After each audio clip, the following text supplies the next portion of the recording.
Hi, Gemini. What you're meant to do or start doing is we have the Patience card in reverse, the Temperance card. So what you're meant to do is work on understanding when you are trying to force things to meld or to work when they don't, right? You've got to understand that sometimes, again, you're looking for a peaceful resolution to something. And what you're meant to do or not do here is look at where you're trying to force it. You can't squeeze blood from a turnip. You know the expression, like it just, you got to understand that here. There has to be some sort of compromise in some ways. And the Patience card here in reverse is you're meant to look at where that's not working in your life, where either you or someone else is trying to force someone to be something they're not, or you're trying to force a situation to be something that it's not. Remember, you're trying to resolve something peacefully, and force is not peaceful. And then we have what you're meant to do or not, or what you're meant to stop doing or not do. We have the Call. Very interesting in terms of what you're meant to not do or stop doing. I don't think it's that you're meant to not listen to the call, heed the call. It feels more to me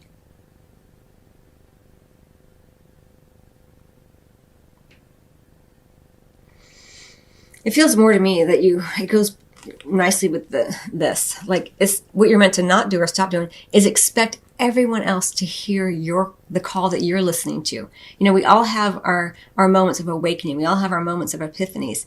And here, you're trying to blend two things that aren't working. You're meant to look at that. And here you're meant to not do or stop doing the call, the Judgment card, the energy of awakening, a time of like the great test before you can ascend kind of energy. And here it feels to me like what you're meant to not do or stop doing is stop trying to get everyone else to be on your page here. You can only resolve things peacefully when you accept everyone's position. Again, you're not trying to force this. So, okay. This is really interesting because all right, and I'll break it down between single and couples in a second. What you can look forward to regardless or expect regardless is we have the Eight of Air. The Eight of Air is a very mental energy, which goes with the Geminis.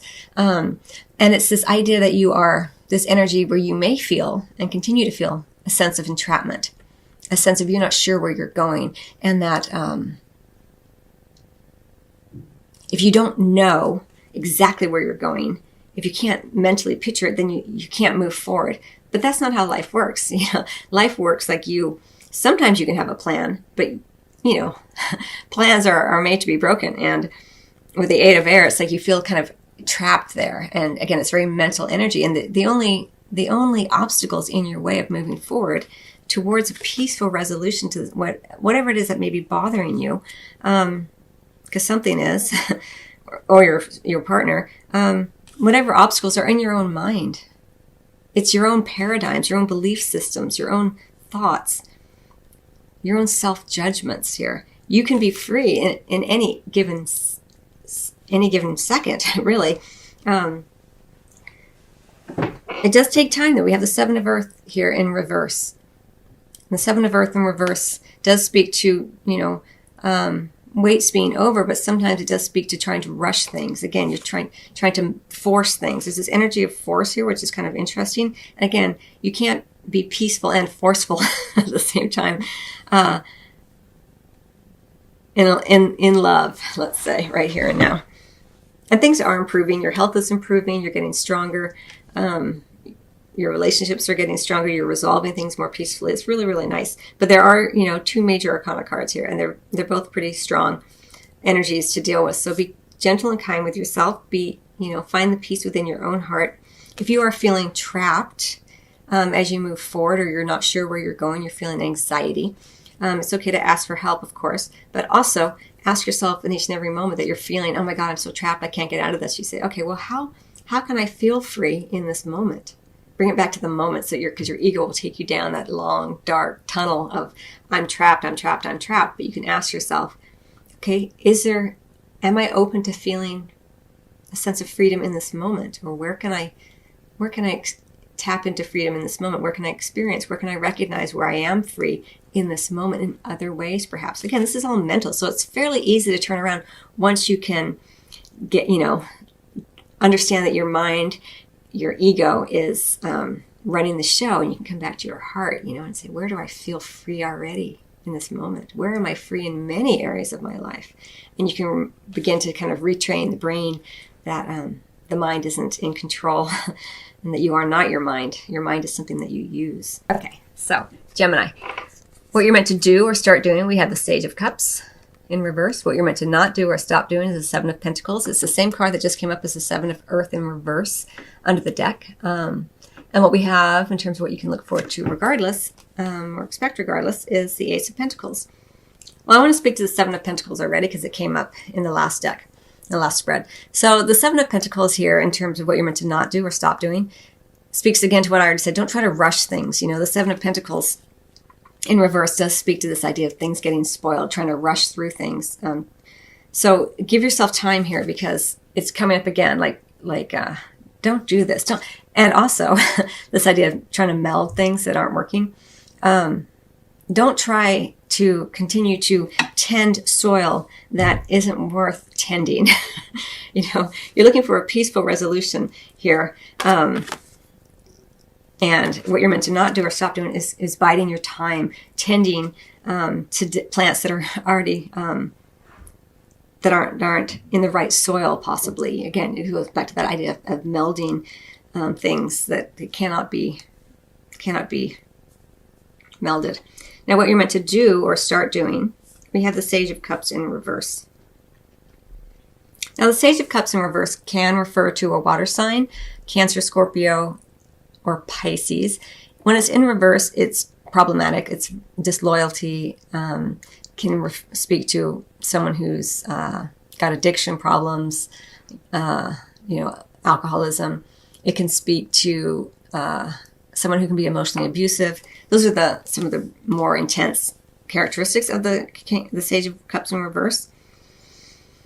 But what you're meant to do or start doing is look at where this energy exists in your life and begin to put less energy into it. And if it's you who embodies some of these characteristics, peacefully resolve those aspects within self. Like recognize, gosh, sometimes I can be emotionally harsh. Sometimes I can be disconnected from my heart energy, from my emotions. And where can I look at that and begin to make changes? And if it's someone else in your life with this, you're meant to not put so much energy into it, because this is what we're looking forward to regardless. The Ace of Pentacles is, in the reverse, is you're just not putting the energy into that regardless. You're not putting the energy into something that's not going to grow here. Now, again, it doesn't mean that it has to be a relationship. But in terms of the bedroom, you're not wanting something that's insincere, where you are getting your physical needs met, but your emotional needs are wanting, your intellectual needs. You're a Gemini, you have a very brilliant, active mind. And maybe your body is being taken care of, but your mind is unhappy, and that creates some emotional distance, and possibly you may even take it out emotionally on someone else because you're not connected to what makes you happy, right? And this could be someone else in your life. But what I really like to see about this, again, we have things are improving under the deck. We have the peaceful resolution, which speaks beautifully with the Four of Wands here. A happy time, a celebration here. So things are improving. You may even have an opportunity to go to a social event with and meet someone there, and it feels fun. It feels a little frivolous, maybe, and it feels makes you feel happy again. So it's an opportunity for some of you who are single. Now, for those of you who are coupled, it may be that the two of you resolve your differences peacefully, and you do go to some parties and things like that. And you kind of put to bed this kind of energy of emotional manipulation, this kind of thing. You recognize it more, whether it's you doing that or someone else. And you're like, I'm not going to sit with that. I'm not going to keep putting energy into that here.